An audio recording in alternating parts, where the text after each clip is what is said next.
So if you are new to the channel, please hit subscribe because I'll have more content coming in the next few days. I will have a WrestleCrate UK unboxing video and I will have my 5 wild Royal Rumble predictions out this week. But better late than never. Let's talk about, brace myself for it, WarGames. Hello and welcome to FCTR. I am Hugh McQuaid and today we are talking about Survivor Series WarGames. I'm not going to do it every time I say it. Not every time I say WarGames, I'm not going to do William Regal. But yes, this is my review of the show from Saturday night. I'm going to tell you the matches, the angles, everything that went down, and my opinions on every single one. But like I said in the intro, please hit subscribe. Much appreciated right there. And yeah, WarGames. The first WarGames on the main roster. How did it play out? Let's get into the first WarGames match. It was the women's WarGames match. It was Rhea Ripley teaming with Damage Control, the team of Bayley, Io Sky and Dakota Kai, and Nikki Cross, taking on Bianca Belair, Alexa Bliss, Becky Lynch, Mia Yim, and Asuka. There's a lot of names to run down there, so I'm not going to go through every sort of entrant and how everyone came in with this match. I'm just going to give you my overall thoughts and some of the spots. This was a bit plodding. This wasn't the hot opener that you needed for this stipulation to be introduced to the main roster. I didn't think it had that oomph, that viciousness that a lot of even the NXT WarGames matches had. They had like a lot of story woven throughout it, the WarGames matches and the way they played out. I'm thinking in particular, I think, well, the Undisputed Era was in pretty much nearly every WarGames apart from the NXT 2.0 one, I think, and they were sort of the through line throughout all of those matches. However, here it was just a case of big spot, big spot, big spot, big spot, really. That was literally sort of it. There wasn't like a through line with Bianca Belair and Bayley, for instance. The only sort of glimmer of storytelling that we got, and I thought it was actually really good, really impactful, was the stare down with Bianca Belair and Becky Lynch staring down Damage Control. I think that was a really good throwback to SummerSlam, to when Damage Control debuted. And I think it worked really nicely and set up a good Bayley-Becky feud. But my favourite part of this was the brief glimmer that we got between Rhea Ripley and Becky Lynch. I thought that's such a fresh dynamic that we've not really seen. Rhea Ripley is incredibly over in this Judgment Day role, so I think she slots perfectly into that feud with Becky Lynch. And I think that would be a great way for Becky Lynch to put someone over who's new and up and coming, like a Rhea Ripley. The spots were cool. You know, you got Io Sky doing the big moonsault off the cage. You got Nikki Cross doing a big crossbody off the cage. But there was nothing that stood out here. And I think the intervals sort of hurt this because they were very, I'm going to throw this person into the cage. I'm going to throw this person into the cage. It didn't capture your interest that much during those sequences. So it was a good ending, a good beginning, and a really good stare down between some of the dynamics in there. I didn't even mention Io Sky and Asuka having that stare down as well. I thought that was really good as well. Background players like Alexa Bliss didn't really have much to do in this. Nikki really only had the dive off the top. So yeah, this was an okay WarGames match. Okay at best. Then we got into, hot take for me, a really dull, plodding match between AJ Styles and Finn Balor that just did not connect with me in the slightest, like at all, compared to their TLC match from 2017. I think this was just a nosedive from that. I thought they worked okay together, you know, they worked well as a unit and working the moves looked crisp and smooth, but the actual just pace of this just felt really off.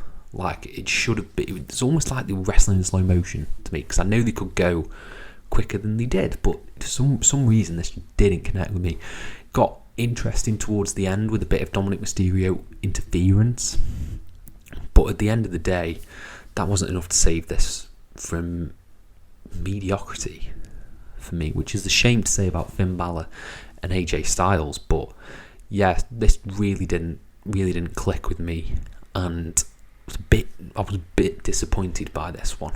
A bit disappointed, and the way Styles won, just a phenomenal forearm. It wasn't even like a from out of nowhere phenomenal forearm. It didn't feel like Finn had taken that much damage that he wasn't going to respond to this. It felt like that phenomenal forearm was supposed to be countered, but he hit it and won. So yeah, not a great one that. It didn't really gel with me too much. And speaking of things that do not gel, Shotzi Blackheart took on Ronda Rousey in what is probably the biggest train wreck of the year. Because this just... Wow. Ronda just... I love Ronda, right? I love Ronda. I really do. Her first run is one of my favourite runs of any just wrestler ever. I loved everything about her first run up until that triple threat of WrestleMania. But this second run has been dog arse, basically. It's just been terrible. Absolutely terrible. And this match, again, probably should have been a squash. I love Shotzi Blackheart, but this did not gel. Ronda did not want to work this. She was not selling. I think everyone's pointed out the DDT that just didn't go right for whatever reason, but oh my god, it didn't look good in the slightest. There was an okay bit where they got sort of taken out into a bunch of members of the audience, plants and stuff like that, but yeah, Ronda won by submission, and it was 7 minutes long, and it was a disaster, an absolute disaster. And I feel bad for Shotzi, because I think Shotzi, much like in the women's Money in the Bank match, which I believe she was in, she really gives it 100%, and even though pretty much everything she tries just doesn't work, you know, she tries a lot, but Ronda just wasn't trying. She didn't seem like she was trying. She didn't seem like she was into this in the slightest, and that was a real detriment to the match and the story they were trying to tell of Shotzi being this underdog. So yeah, disaster all around this one. Then we got probably match of the night, Austin Theory taking on Bobby Lashley, taking on Seth freaking Rollins for the United States Championship. I really enjoyed this match. I think it was probably the best worked out of every single match on the card, and it felt like the match with the fastest pace. It really had like good oomph behind it, and Seth, again, great as a babyface. Bobby Lashley is great as a heel, and Austin Theory, this new reinvigorated character, sort of good as a heel as well. I think for whatever it is, I don't know if he's changed his like disposition and the way he stands and stuff like that. He just looks like a more imposing force than he did before. Apart from the Beyblade on the Tron, weird, very weird that. But they had some really cool spots here. The step up curb stomp from Seth was beautiful. That was beautiful. Can't believe I've never seen that before. Bobby just yeeting people into barricades, always fun. And I actually really loved the ending. So Seth goes up to the top rope and hits a superplex on Austin Theory, goes for the Falcon Arrow. Bobby Lashley spears Seth, and that sends Theory on top of Seth, and he gets the pin before Bobby can, go and make the cover himself. I thought that was beautiful, really good way to work a triple threat. It didn't feel like one person would roll outside the ring and we'd just have a singles match. This felt like a true triple threat and a really unique and interesting finish that seemingly got the crowd riled up, which was very hard because this crowd was not particularly great for this show. But yeah, this finish, the heat Theory got, fantastic, and I can't wait to see where I'd like a new dynamic added into the Theory Lashley Seth stuff, because those three together might be getting a little bit stale, but just slide someone in, slide a Finn, an AJ or someone, get them in that title picture. But I'm excited to see where this goes. So these last two matches, to be honest, saved this show for me, and let's get into the last one. Then we got the main event, the men's WarGames match. We had the Bloodline, the team of Roman Reigns, Sami Zayn, Jimmy Uso, Jey Uso, and Solo Sikoa, taking on the Brawling Brutes, Sheamus, Pete Dunne, because I'm still not Butch, Ridge Holland, Kevin Owens, and Drew McIntyre. I think this was set up throughout the night. We had dissension essentially in the Bloodline of what happened on SmackDown. We had a segment with Jey Uso talking to Roman Reigns about Sami. We then had Sami talking to Roman Reigns about what happened with Kevin Owens on SmackDown, and we got the really good hug where Roman hugs Sami and you just see his face drop and you're like, oh my god, he's turning on Sami. And then we got Jey coming back in, told to focus on the WarGames match. Those were a really nice through line leading into this match. And the opening I really loved. Pete Dunne was in first because he has experience in WarGames match. There's only two people in this entire match who've been in a WarGames match, and it was Kevin Owens and it was Pete Dunne. So Pete Dunne's in there with Jey Uso. Pete Dunne's working over the fingers. He's breaking, pulling them back through the cage, doing all the joint manipulation stuff, which is great. And then the Bloodline are going to come in after the Brawling Brutes have got the advantage. And Jimmy's about to run in and save his brother. But Roman stops him, sends in Sami, which I loved. I think that was probably my highlight of the match, mainly because it just, from a character perspective and from what they've done throughout the night, worked really, really well. From there, it did get a little bit, I'm going to throw this person into the cage, I'm going to throw this person into the cage, and it wasn't necessarily that inventive.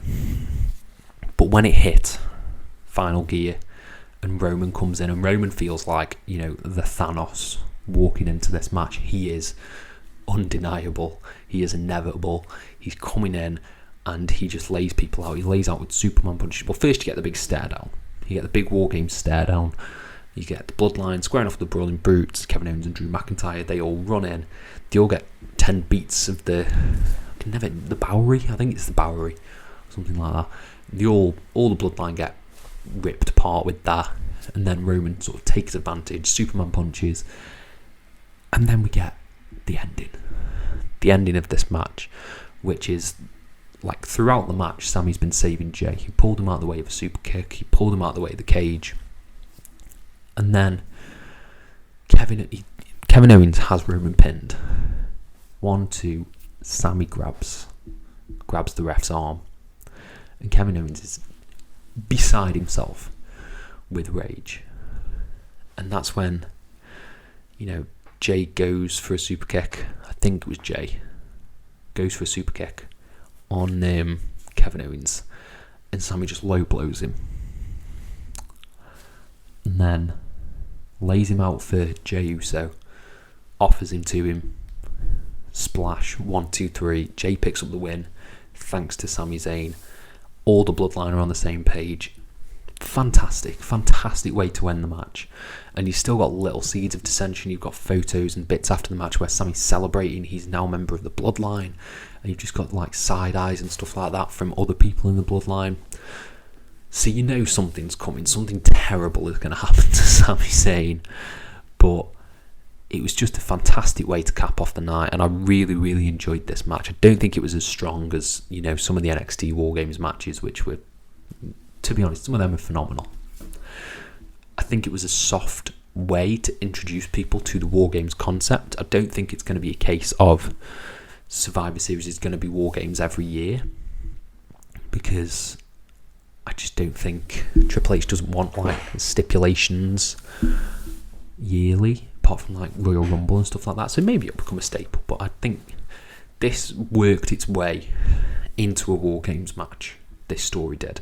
So to artificially do that next year might be a bit of a task, but we'll see how it goes. Overall, these last two matches really saved this card for me.